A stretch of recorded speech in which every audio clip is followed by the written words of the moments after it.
சென்னை வரும் மத்திய உள்துறை அமைச்சர் அமித்ஷாவை அதிமுக பொதுச் செயலாளர் எடப்பாடி பழனிசாமி இன்றிரவு சந்திக்க உள்ளதாக தகவல் வெளியாகியிருக்கிறது. அதனை அண்மை செய்தியாக பார்த்துக் கொண்டு வருகிறோம். இதுகுறித்த முழு விவரங்களை வழங்க தலைமைச் செய்தியாளர் சிவா நம்மோடு இணைப்பில் காத்திருக்கிறார். சிவா, வணக்கம். விவரங்கள்.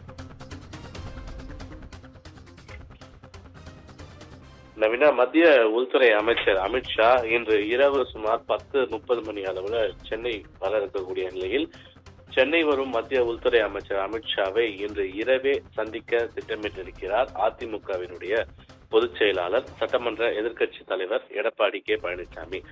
குறிப்பாக மத்திய உள்துறை அமைச்சர் அமித்ஷாவுடைய சென்னை வருகை என்பது அரசியல் ரீதியானது. குறிப்பாக தேர்தல் தொடர்பான கூட்டணி தொடர்பான பேச்சுவார்த்தைக்காக தான் அவர் சென்னை வருகிறார் என்றும், சென்னை வரும்போது அவர் மயிலாப்பூர் கபாலீஸ்வரர் கோயிலில் சாமி தரிசனம் செய்கிறார். அதே போன்று ஆடிட்டர் குருமூர்த்தியை சந்தித்து அரசியல் தொடர்பான பல்வேறு கருத்துக்களை பேச இருக்கிறார் என்ற தகவலும் வெளியாக இருக்கக்கூடிய நிலையில அவர் சென்னை வந்ததும் இன்று இரவே அவரை சந்திப்பதற்கு எடப்பாடி பழனிசாமி திட்டமிட்டிருக்கிறார்.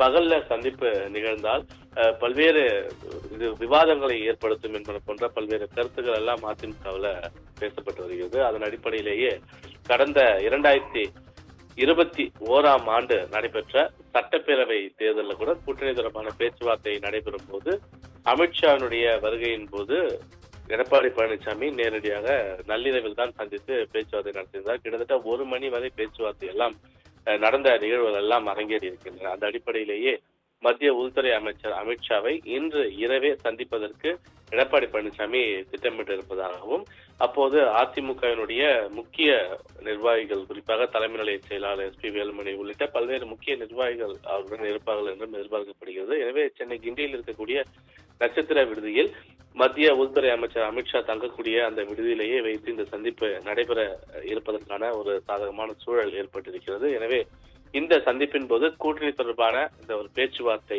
இருக்கும் என்று எதிர்பார்க்கப்படுகின்றது. நவீனா, விவரங்களுக்கு நன்றி சிவா.